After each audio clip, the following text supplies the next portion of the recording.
नमस्कार, श्री स्वामी समर्थ उत्कर्ष ज्योतिष चॅनलमध्ये आपल्या सगळ्यांचं पुन्हा एकदा स्वागत आहे। आज पुन्हा एकदा नवीन व्हिडिओ नवीन विषयासोबत। आजचा व्हिडिओचा जो विषय आहे तो म्हणजे बऱ्याच जणांचे मेसेजेस आले, फोन आले की गुरुचरित्राचे जे काही पारायण असणार आहे त्याची वाचनाची वेळ कशी असावी किंवा घरी पारायण करताना कशा पद्धतीने पारायणाची मांडणी करावी आणि दत्त महाराजांना आमंत्रित करावं म्हणजे काय करावं, या सगळ्या प्रश्नांची उत्तरे आजच्या या व्हिडिओमधून आपण जाणून घेणार आहोत। सर्वप्रथम गुरुचरित्राचं पारायण कधीपासून सुरुवात करावी व कुठपर्यंत करावं, गुरुचरित्र पारायणाची फलश्रुती काय असणार आहे हेही आपण आजच्या व्हिडिओमधून जाणून घेणार आहोत। मात्र त्याआधी अजूनही आपण जर उत्कर्ष ज्योतिष चॅनलला सबस्क्राइब केलं नसेल तर त्याच अवश्य करा आणि हो, व्हिडिओ आवडला तर व्हिडिओला लाईक आणि शेअर करायला सुद्धा विसरू नका। तर मग सगळ्यात आधी गुरुचरित्राचं पारायण वाचावं का? गुरुचरित्राचं पारायण प्रत्येक महिलेने आवर्जून वाचावं असंच आहे। मात्र ते वाचन करण्यासाठी जो ग्रंथ आहे तो दिंडोरी प्रणित सेवा मार्गाचा ग्रंथ आपण वापरावा। त्याचं कारण असं आहे, जो काही कर्मकांडाचा भाग आहे जो महिलांनी वाचणं निश्चित आहे तो महत्त्वाचा भाग यातनं वगळून ही सुधारित आवृत्ती केलेली आहे, त्यामुळे प्रत्येक महिला सेवेकरी हे पारायण करू शकतात। त्यानंतर पुढचा जो प्रश्न येतो की पारायण घरी मांडायचं आहे तर त्याची मांडणी कशी करावी। तुम्ही पारायण घरी मांडणार असाल किंवा केंद्रात मांडणार असाल तर मांडणी जवळजवळ सारखीच असते, फक्त घरी पारायण करणार असाल तर काही गोष्टी कटाक्षाने पाळाव्या लागतात। त्या गोष्टी कोणत्या ते जाणून घेऊया।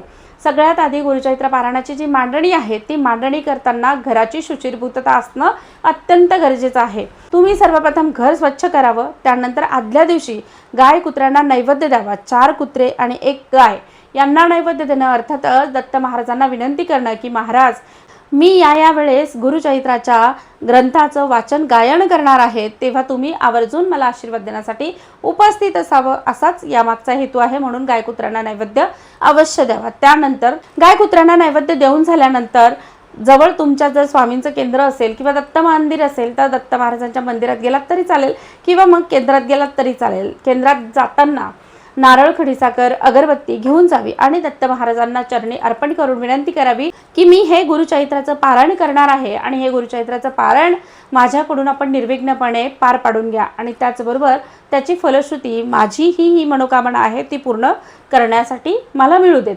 या पद्धतीने तुम्ही दत्त महाराजांना विनंती करावी किंवा स्वामी महाराजांना विनंती करावी। त्यानंतर तुम्ही घरी पारायणाची मांडणी करायची आहे। आता 9 तारखेला सकाळी तुम्ही पारायणाची मांडणी करणार आहात तर मग एक चौरंग किंवा पाट घ्यावा। त्या पाटावर ग्रंथ ठेवण्यासाठी ग्रंथाला एक आसन घालावं, त्या आसनात लपेटून तो ग्रंथ ठेवलेला असावा। त्याचबरोबर ग्रंथाला जी जागा तुम्ही निश्चित केलेली आहे ती 7 दिवसपर्यंत एकच असावी।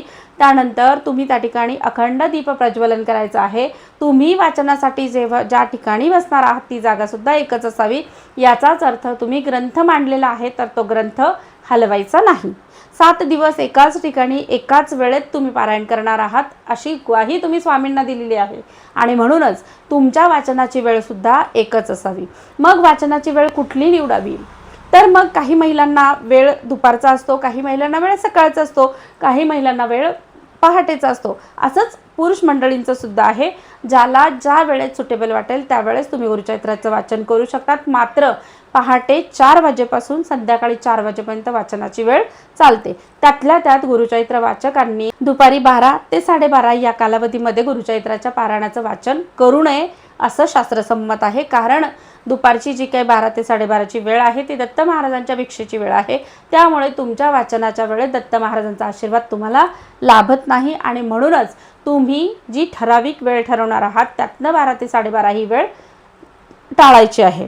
त्यानंतर तुम्ही जे गुरुचरित्र पारायण करणार आहात, वाचणार आहात, त्याचं कारण असं आहे एकच वेळ निश्चित करण्याचं। कारण तुम्ही महाराजांना ग्वाही दिलेली आहे, महाराज मी यावेळेस तुमच्या चरित्राचं वाचन करणार आहे, तुम्ही त्यावेळेस उपस्थित राहावं आणि मला आशीर्वाद द्यावा। मग जर समजा तुम्ही वेळ टाळून गुरुचरित्राचं पारायण वाचणार असाल तर दत्त महाराज त्या ठिकाणी उपस्थित असणार नाहीत आणि तुम्ही आशीर्वादापासून वंचित राहा। जी काय तुम्ही वेळ ठरवलेली आहे त्या ठराविक वेळेतच गुरुचरित्राचं पारायण वाचणं शास्त्रसंमत आहे। त्यानंतर तुम्ही जे काही गुरुचरित्राचे पारायणाची सुरुवात करणार आहात, आता गुरुचरित्राच्या पारायणाची मांडणी तुम्ही केलेली आहे, मग त्या ठिकाणी तुमच्याकडे स्वामी महाराजांचा फोटो असेल किंवा दत्त महाराजांचा फोटो असेल तर तो तुम्ही त्या पाटावर किंवा चौरंगावर मांडावा, त्याच्या समोर ती ग्रंथ मांडावा आणि त्याचं रोज वाचन करावं। जर समजा तुमच्या देवघरात जर महाराजांचं अधिष्ठान पूर्वीपासूनच असेल, देवघरात जर स्वामींची मूर्ती असेल, देवघरात जर स्वामींचा फोटो असेल तर तुम्हाला वेगळं काही आसन मांडण्याची गरज तशी नाही आहे। देवघराच्या शेजारी चौरंग पाट मांडून तुम्ही त्या ठिकाणी गुरुचरित्राचं पारायण वाचनासाठी रोजच्या रोज बसू शकतात। अखंड दीप प्रज्वलन करायचं आहे, जसं मी मगाशीच सांगितलेलं आहे। त्यानंतर दत्त महाराजांना तुम्ही विनंती करून संकल्प करायचा आहे। संकल्प करताना हातात पाणी घ्यायचं आहे, त्यात थोडेसे तांदळाचे दाणे, हळदी कुंकू आणि फूल घ्यायचं आहे। उजव्या हातात घेतलेलं हे पाणी हातात धरून तुम्ही संकल्प करायचा आहे। संकल्प करताना स्वतःचं नाव, स्वतःचं गोत्र आणि तुम्ही ज्या कारणासाठी हे गुरुचरित्राचं पारायण करणार आहात त्याची वाच्यता करून हे गुरुचरित्र पारायण निर्विघ्नपणे पार पाडून आम्हाला याची फलश्रुती मिळावी अशी विनंती स्वामींचरणी अर्पण करा आणि मग वाचनाला सुरुवात करा। आता गुरुचरित्र वाचनाला सुरुवात केल्यानंतर रोजच्या रोज किती अध्याय वाचावेत हे सुद्धा आपण आजच्या व्हिडिओमधून जाणून घेणार आहोत। गुरुचरित्राच्या ग्रंथाचे एकूण अध्याय आहेत 52 आणि एक 53वा अवतरणिकेचा अध्याय आहे। रोजच्या कॅल्क्युलेशन प्रमाणे तुम्ही जे वाचन करणार आहात त्यात 7 दिवसाच्या वाचनासाठी पहिल्या दिवशी 1 ते 9 अध्यायाचं वाचन करायचं आहे। दुसऱ्या दिवशी 10 ते 21 अध्यायाचं वाचन करायचं आहे। तिसऱ्या दिवशी 22 ते 29 अध्यायाचं वाचन करायचं आहे। चौथ्या दिवशी 30 ते 35 अध्यायांचं वाचन करायचं आहे। पाचव्या दिवशी 36 ते 38 पर्यंत वाचन करावं। सहाव्या दिवशी 39 पासून तर 43 पर्यंतच्या अध्यायांचं वाचन करावं आणि त्यानंतर 7व्या दिवशी 44 पासून ते अवतरणिकेपर्यंत संपूर्ण वाचन आपल्याला पूर्ण करायचं आहे।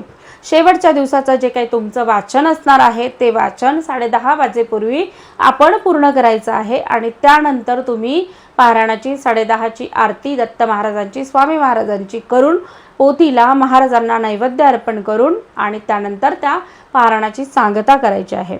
एरवी तसं म्हटलं तर गुरुचरित्र ग्रंथामध्ये दिलेलं आहे की गुरुचरित्र वाचनाची सुरुवात ही शनिवारपासून केली तर शुक्रवारी समाप्ती येते।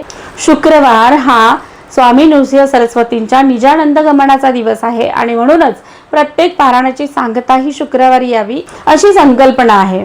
मात्र तुम्ही यावेळेस जे काही पारायण करणार आहात ते स्वामी पुण्यतिथी प्रित्यर्थ करणार आहात आणि म्हणूनच तुम्ही जे पारायण करणार आहात तर ते 9 एप्रिल पासून तर 15 एप्रिल पर्यंत असणार आहे। 15 एप्रिलच्या दिवशी 10:30 वाजता स्वामींची पुण्यतिथी उत्सव साजरा करून आपण या पारायणाची सांगता करणार आहोत।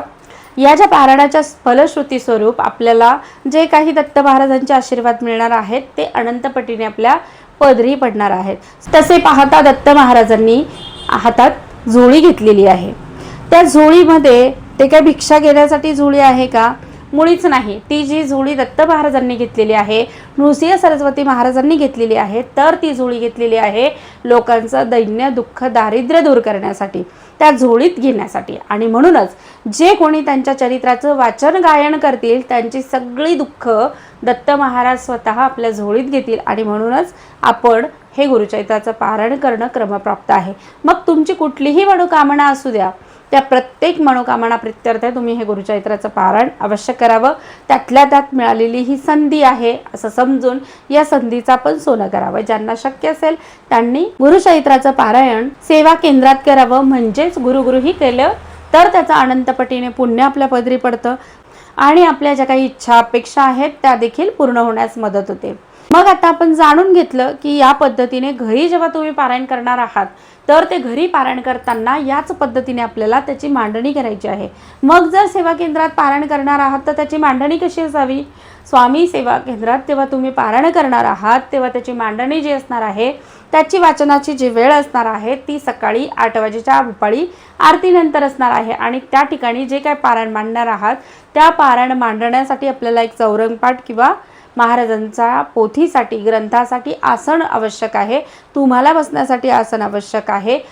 त्या ठिकाणी महाराजांचं अधिष्ठान असल्यामुळे महाराजांना अखंड दीप दरबारात लावला जातो, त्यामुळे तुम्हाला वेगळं दीप प्रज्वलन करण्याची गरज नाही। फक्त आणि फक्त ग्रंथ मांडावा, तो व्यवस्थित झाकून ठेवावा। 7 दिवसापर्यंत त्या ग्रंथाला हलवू नये, त्याची जागा बदलू नये किंवा इकडून तिकडून फिरून आल्यानंतर पुन्हा ग्रंथाला स्पर्श सुद्धा करू नये। एकूणच काय तर अत्यंत पवित्र असलेला हा ग्रंथ आणि या ग्रंथाला आपण त्याचं पावित्र्य जपलं पाहिजे। आजच्या व्हिडिओमध्ये एवढीच माहिती पुरेशी आहे। ज्यात आपण जाणून घेतलं घरी पारायण मांडत असाल तर कशी मांडणी करावी, केंद्रात पारायण करणार असाल तर मांडणी कशी करावी, गुरुचैत्र पारायणाचा संकल्प कसा करावा आणि वाचनाला सुरुवात कशी करावी, या गुरुचैत्र पारायणाची फलश्रुती काय आहे इत्यादी संपूर्ण गोष्टींची माहिती आजच्या या व्हिडिओमधून आपण जाणून घेतली. तर मग कसा वाटला व्हिडिओ आवडला तर व्हिडिओला लाईक आणि शेअर करायला विसरू नका. धन्यवाद. श्री स्वामी समर्थ.